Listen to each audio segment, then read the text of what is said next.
Okay, so you want to raise mentally strong kids, right? Right. Well, we dove deep into Dr. Daniel Amen's work. Mm-hmm. He's a renowned child psychiatrist. Yes. And we found some really, really valuable tools Yeah. to help you guide your kids towards resilience and independence. For sure. And get this, Okay. we learned that praising your child's intelligence Interesting. could actually backfire. Really? Yeah, we'll explain why and what to say instead. But Oh. first, let's unpack Dr. Amen's core message Okay. about the kind of parent you need to be to raise a mentally strong kid. Yeah. So one of the most fascinating things about Dr. Amen's approach is Yeah. that he emphasizes how important it is for parents to model mental strength themselves.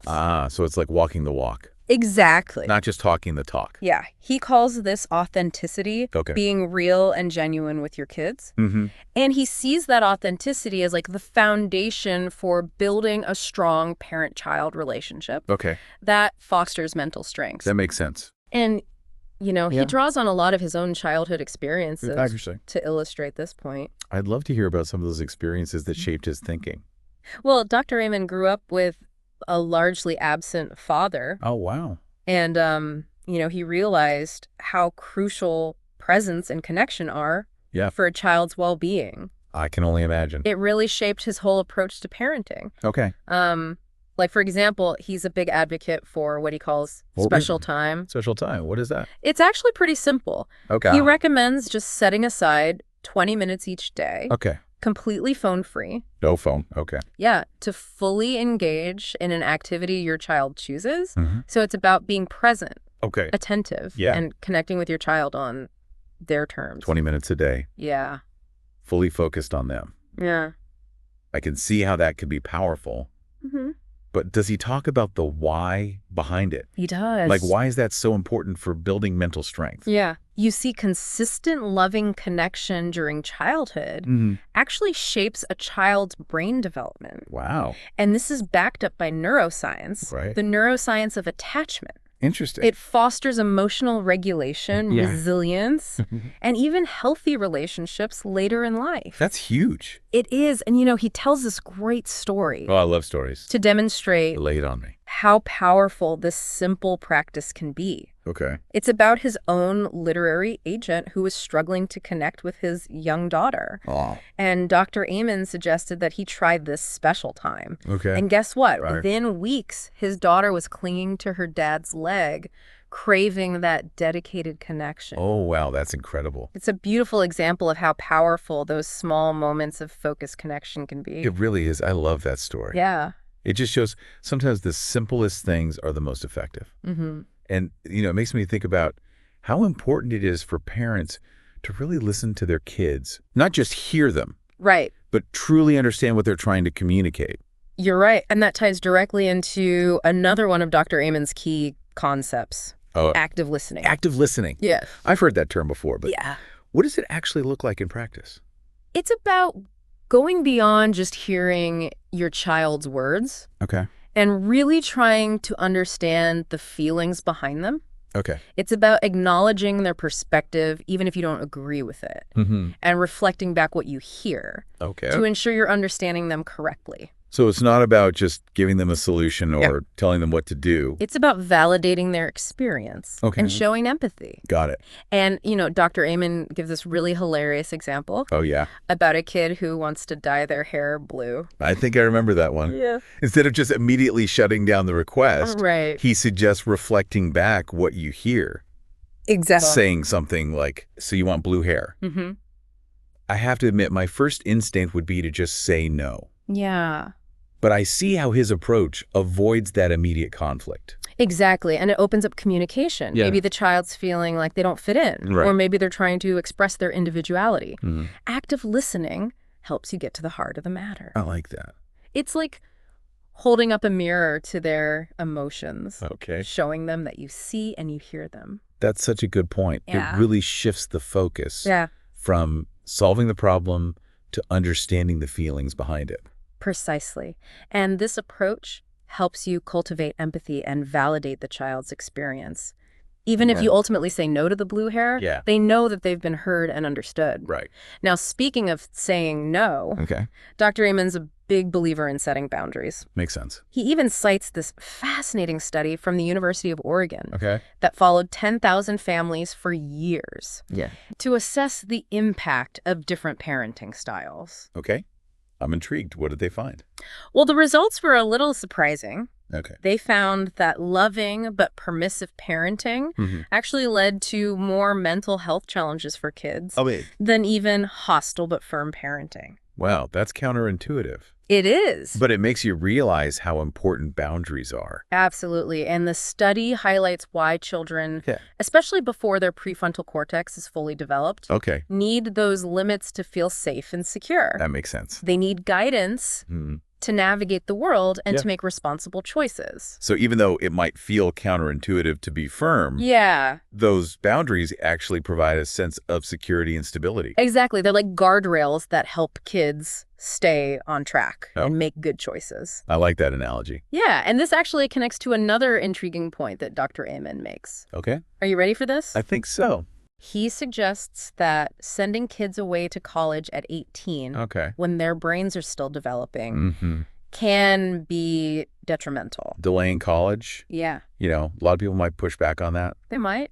but I can see where he's coming from. It is a provocative idea, right? It is. But he's witnessed firsthand in his practice Yeah. the spike in anxiety, depression, and even addiction Wow. among young adults who are thrown into environments with minimal structure and supervision too early. Yeah, I could definitely see that happening. Yeah.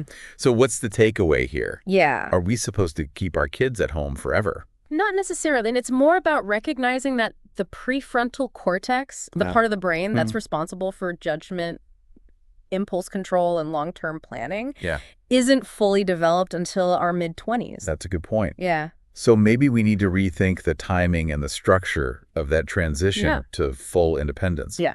But let's shift gears a bit. Dr. Amon also has some interesting things to say about chores. He does. And surprisingly, they're linked to self-esteem. Oh, absolutely. Okay. He cites this fascinating Harvard study that followed 456 inner-city kids for 70 years. Wow. 70 years. I know, and get this, the only factor Okay. that consistently correlated with self-esteem was whether the children had worked during their childhood. So chores build character. More than just character. Well, Think of it this way. Okay. Whether it was a paper route, helping around the house, Yeah. or a part-time job, Yeah. having those responsibilities boosted their sense of self-worth. Okay. It taught them that they could contribute, that their efforts mattered. That makes sense. And Dr. Amon speaks from experience here. He started working in his father's grocery store at age 10. Oh, wow. He credits that experience with instilling in him a strong work ethic and a sense of responsibility that served him well throughout his life. It's amazing how those early experiences can shape us. It is. That reminds me of my own first job, Oh, yeah. delivering newspapers. Okay. Rain or shine. Yeah. I was out there. Wow. It wasn't always fun, I bet. but I learned a lot about time management, commitment, and, dealing with some pretty grumpy customers. Absolutely. And those early work experiences, even in small doses, Yeah, build character and life skills that go far beyond the paycheck. I agree. It's about developing a sense of agency, Okay. knowing that you can contribute and make a difference in the world around you. That's such a valuable takeaway. It is. It's not about making our kids little workaholics. No. It's about showing them that their contributions matter. Right. Now, speaking of contributions, I think a lot of parents worry about their kids making mistakes. We want to protect them from failure. Yeah. But Dr. Amon has a different perspective, doesn't he? He does. He encourages parents to see mistakes as opportunities Okay. for learning and growth, not as failures to be avoided. Yeah. He has this great motto, win or learn. Win or learn. I like that. It's about approaching each day with the mindset that we have the chance to either succeed Okay. or to extract valuable lessons from our missteps. I love that it really shifts our perspective. Yeah. From a fear of failure to embracing those moments as opportunities for growth. It does. But that's not always easy, is it? You're right. It's a mindset shift. Yeah. But remember, this applies to parents, too. That's a good point. We're not perfect. We make mistakes. Oh, yeah. And that's okay. For sure. It's about modeling resilience and a willingness to learn from our experiences. So it's about showing our kids that it's okay to mess up as long as we learn from those experiences. Exactly. And that we can even find humor in those moments. Yeah. Because let's face it, parenting is full of hilarious blunders. Oh, yeah. It really is. Speaking of things we might need to relearn as parents, okay, let's talk about some of those well-intentioned phrases we often use that Dr. Amen suggests we reconsider. Phrases like, it'll be okay. Yeah. Or I'll take care of it. They seem harmless enough. They do. But I'm guessing they send the wrong message. They do, while well-intentioned. Yeah. Those phrases can actually undermine a child's ability to develop their own coping mechanisms and problem-solving skills. I could see that. When we jump in to fix every problem or downplay their struggles, we're sending the message that they're not capable of handling things themselves. That's a good point. So instead of trying to shield them from every difficulty, we should be empowering them to find their own solutions. Precisely. What are some things we could say instead? Well, Dr. Amen suggests asking questions like, what do you think you could do? Or what are some different ways you could approach this? Yeah. This encourages them to think critically and creatively, building their resilience and resourcefulness. It's about fostering agency, just like we discussed with chores. Yeah. It's about showing them that they have the power to influence their own outcomes. I love that. But, sometimes even with the best of intentions, our own ego can get in the way of raising truly independent kids. Okay, let's talk about ego-driven parenting. Okay. I think we've all been there at some point. We have. It's so easy to get caught up in the idea that our child's successes are a reflection of our own worth, or to push them towards achievements that fulfill our unrealized dreams. It's so true. It is. So how do we recognize when our ego is driving the bus? Yeah. And more importantly, how do we shift gears? Well, it starts with awareness. Pay attention to your motivations. Yeah. Are you pushing your child to excel in a particular area because it genuinely brings them joy, or because you feel like it reflects well on you?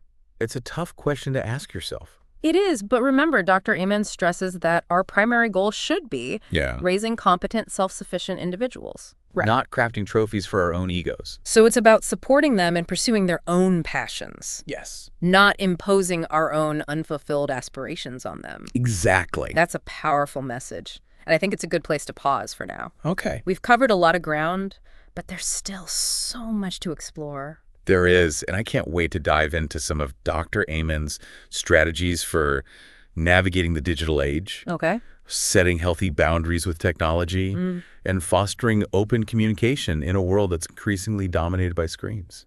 That's a conversation for part 2. It is. We'll be back soon with more insights from Dr. Amen on raising mentally strong kids. Sounds good. Welcome back to our deep dive into raising mentally strong kids. Last time we were talking about the challenges of ego-driven parenting. Right, how our own ego can sometimes get in the way of raising truly independent kids. It's a tricky thing, isn't it? It is. How do we make sure we're supporting our kids without projecting our own desires onto them? It's definitely a balancing act. Dr. Amen talks about how our own self-esteem can get all tangled up with our children's achievements. Yeah. And, that can create pressure and anxiety for them. Oh, totally. Like they feel their love is conditional on their performance. Yeah, and it might even make them reluctant to try new things or take risks. Right. They're so worried about disappointing us or not being good enough. Right. Unless they're constantly achieving. So how do we break free from that? Yeah. How do we shift gears? Well, Dr. Amen stresses the importance of focusing on raising competent, self-sufficient individuals. Right. Not crafting trophies for our own egos. Not trophies for our egos. Yeah. I love that. Yeah. And letting our kids find their own path. Exactly. Even if it's not the one we envisioned for them. Yeah, that can be hard. Oh, it's so hard. But it's so important. Yeah. For their well-being. They need to know they're loved no matter what. Exactly. Unconditionally for who they are, not for what they achieve. That reminds me of something else Dr. Amen talks about. The impact of technology on kids' mental health. Yes, it's huge. It feels like we're constantly bombarded with messages about screen time and social media these days. We are. But I'm really interested to hear his perspective. Well, he really emphasizes delaying access to technology as long as possible. Okay. Setting really clear boundaries around its use, and modeling healthy tech habits ourselves. So it's not just about taking away their devices. Right. It's about being mindful of our own technology use. Exactly. Think about it. Yeah. How can we expect our kids to limit their screen time if they see us constantly glued to our devices? Totally. I know I've definitely been guilty of that. Yeah. Scrolling through my phone when I should be, interacting with my kids. It's so easy to do. It is. But they're little sponges. They absorb everything we do. That's a good point. Yeah, and it's not just about the time spent on screens. Right. It's about the content they're consuming. What they're actually looking at. Yeah, Dr. Amen talks about how constant stimulation from screens, especially social media, can numb the pleasure centers in our brains. Wow, really? It's like we need more and more excitement, more novelty to feel anything. It's like we've become desensitized. Right, and then there's the whole comparison trap. Oh, the comparison trap. That social media sets up. Ugh, it's the worst. I know. You're constantly bombarded with images of seemingly perfect lives. Yeah. Perfect bodies. Yes. Perfect vacations. It's so curated. It is. It's a recipe for anxiety and low self-esteem. Totally. And Dr. Amen goes into the neuroscience behind social media. He does. And how it actually impacts the brain and contributes to these issues. Yeah. So how do we navigate this? It's tough, right? Feels almost impossible to keep kids away from technology these days. It's very challenging. Yeah. He focuses on the idea of balance. Okay. And teaching our kids to be mindful consumers of technology. That's a good way to put it. We need to teach them critical thinking skills. Okay. Help them discern fact from fiction online. Right. And encourage them to engage in real-world activities and relationships. So it's not about banning technology altogether. No. It's about empowering them to use it responsibly. Yes, in a way that enhances their lives. All right. Rather than detracts from them. I like that. Okay, now let's talk about discipline. Okay, discipline. That's a big one. It is. I think a lot of parents struggle with this. Yeah. Finding that sweet spot between being loving and setting those firm boundaries. It's a tough balance. How do we do that? Well, Dr. Amen advocates for what he calls loving discipline. Okay. Loving discipline. It's not about punishment or control. Okay. It's about guiding children towards making responsible choices and understanding the natural consequences of their actions. So it's about teaching them that their actions have consequences. Right. But doing it from a place of love and understanding. Exactly. It's about teaching them accountability and helping them understand that their choices have an impact on themselves and on others. That makes sense. But what does that look like in practice? Okay, so let's say your child refuses to clean their room. Classic. Right? Instead of getting into a power struggle or nagging them endlessly. Oh, been there. You could say something like, okay, it's your choice to leave your room messy. But remember, that means you won't be able to have friends over until it's tidy. So you're giving them a choice. Yes. And letting them experience the natural consequence of that choice. Exactly. And Dr. Amen emphasizes the importance of consistency. Oh, consistency. That's key. It is. If we say there will be a consequence for a behavior, we need to follow through. Yes. Calmly and without getting emotionally charged. Oh, that's the hard part. It is. We all struggle with that. Yeah. But remember, empty threats just erode trust. Right. They learn that we don't mean what we say. Exactly. And he suggests this really simple rule. Do what mom and dad say the first time. Do what mom and dad say the first time. Yeah, it sounds so basic. It does. But think about it. Yeah. How often do we repeat ourselves? Oh my gosh, all the time. Getting more and more frustrated before our kids finally listen. It's like we're training them to ignore us. You are. Until we're about to lose it. Exactly. So setting that clear expectation from the start and then consistently following through can save a lot of headaches. For everyone involved. Yes, it teaches kids to respect boundaries. Yeah. And to respond to instructions promptly. It's about building those essential life skills. Right. Of listening and following through. And respecting authority. Okay, so we've talked a lot about the challenges. Yeah. What about the joys of parenting?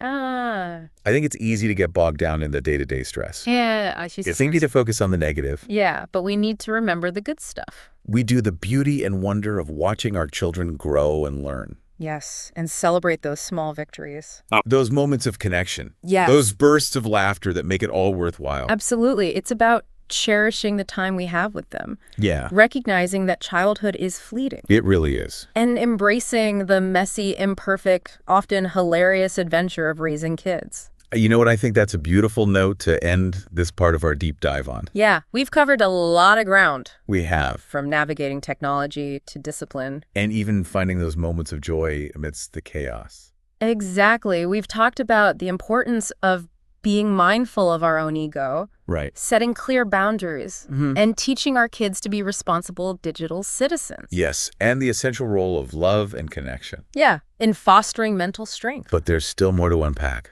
There is. More strategies to explore, yeah, and more of Dr. Amen's wisdom to share. So stay tuned for part 3, okay, where we'll delve even deeper. Yeah. Into practical strategies for raising mentally strong kids. And until then, remember to keep those conversations flowing. Yes. Those boundaries firm and those connections strong. And don't forget to find those moments of joy amidst the chaos. Because parenting, while undeniably challenging, it is also an incredible privilege. It is. It's an opportunity to shape the next generation of resilient, compassionate, and mentally strong individuals. And on that inspiring note, we'll sign off for now. We'll see you soon for part 3. Welcome back to our deep dive into raising mentally strong kids. Exploring Dr. Amen's insights has been really eye-opening. It has. We've uncovered so many valuable strategies, from setting healthy boundaries to navigating tech. Right. But I'm excited to see what else he has in store for us. Me too. He has so many practical tools and techniques that can make a real difference. Yeah. And you know, one of the things that stood out to me is his emphasis on teaching kids to challenge those negative thoughts. Yes, those automatic negative thoughts. ANTs. ANTs, exactly. They can really wreak havoc if we let them. Oh, absolutely. Dr. Amen believes it's crucial to teach kids how to recognize and challenge these negative thoughts early on. Yes. Before they become ingrained patterns of thinking. It's like giving them a mental toolkit for dealing with negativity. Exactly. Equipping them with the skills to identify those thoughts. Yes. Question their validity and reframe them in a more positive light. Reframe them. That's the key. But how do we teach kids to do that? Yeah. It seems kind of complex. Well, you'd be surprised. Okay. Dr. Amen has a children's book called Captain Snout and the Superpower Questions. Yeah. That teaches kids these concepts in a fun and engaging way. I love that, making it accessible. Yeah, it helps them understand that they have the power to choose their thoughts rather than being controlled by them. And it's not just for kids. Yeah. We all have those negative thoughts sometimes. All the time. No matter our age. The key is to not believe everything we think. To develop that ability to step back, observe our thoughts, and ask, is this really true? Okay. Is there another way to look at this? It's like we have a superpower. We do. The ability to choose. Yes. Rather than be ruled by them. And speaking of superpowers, there's another one Dr. Amen emphasizes. Okay, lay on me. The power of love. The power of love. Yes. It might seem obvious. It does. But sometimes we need those reminders. We do. Especially in the thick of parenting. Absolutely. When you're sleep deprived and, stressed out. Dr. Amen goes beyond just saying love your kids. Okay. He reminds us that love is the foundation for building strong, resilient kids. Okay. It's the bedrock. The bedrock love, that's powerful. It is, but he also cautions against overdoing it. Okay, overdoing the love. How's that possible? Well, he talks about overprotecting our kids. Okay. Overscheduling them to the point where they never learn to stand on their own 2 feet. Right, they need that space. They do. To develop those skills. It's about finding that balance between nurturing and empowering. Right. Providing support. Yes. But also giving them the space to learn and grow. Exactly. And that ties back to love and logic. Okay. Allowing kids to experience natural consequences within safe boundaries, even though it's hard to watch. It is tough. It's a really powerful way to show love. Because you're trusting them. You are? To learn from their mistakes. Yeah. Make better choices next time. It's about teaching them responsibility, accountability, and the power of choice. And one of the most powerful expressions of love, as simple as it sounds, is just being present. Being present, yes. Put down the phone, close the laptop. Yeah. Just be there. Be there with them. Yeah, turn off the distractions and truly engage. Listen to their stories. Yes. Play games with them. Ask about their day. Just be there fully present without judgment. It's those small everyday moments that make all the difference. Yeah. They do the bedtime stories, the silly jokes, those quiet moments of connection. Those are the things they'll remember. Absolutely. It's about creating those lasting memories filled with love and connection. Wow, that's beautiful. Speaking of memories, remember earlier we talked about Dr. Amen's penguin story? The penguin story, you piqued my interest. Okay, well, it's an anecdote about the importance of focusing on the positive. Okay. On noticing what you like rather than what you don't like. Yeah. He explains that we have a natural tendency to focus on the negative. Oh, for sure. To point out what our kids are doing wrong. Right. To criticize and correct. It's like we're wired to see the flaws. We are. The areas for improvement. Yeah. The things that need fixing. But what if we shifted our focus? Okay. What if we intentionally noticed the things they do well? Yeah. The kind gestures, the helpful acts, the efforts they make. So even if they don't succeed. Imagine how that could change the dynamic of our relationship. It would be amazing. Think about how good it feels when someone acknowledges our efforts, expresses appreciation for what we do well. Yeah. Our kids feel the same way. That's such a good point. It's a reminder to be more intentional, to choose to see the good, to express appreciation for who they are and what they do. Those small acts of acknowledgement, those words of encouragement, they can make all the difference. They really can. It can boost their self-esteem. Yeah. Fuel their motivation. Yeah. Help them develop a more positive self-image. It's huge. What a powerful message and a perfect way to wrap up our deep dive I agree. into raising mentally strong kids. We covered a lot. We did, from connection to boundaries to growth mindset. To love. Above all, love. Yes. And remember, you don't have to do it alone. That's so important. There are communities, resources, and experts out there like Dr. Amen to guide you. Just keep those conversations going. Yeah. Those boundaries firm. Yeah. Those connections strong. And to all the parents out there. Yeah. You're doing a great job. This parenting gig is tough. It is. But you got this. That's a wrap on our deep dive into raising mentally strong kids. We hope you found it insightful and empowering. Until next time, keep diving deep and keep learning.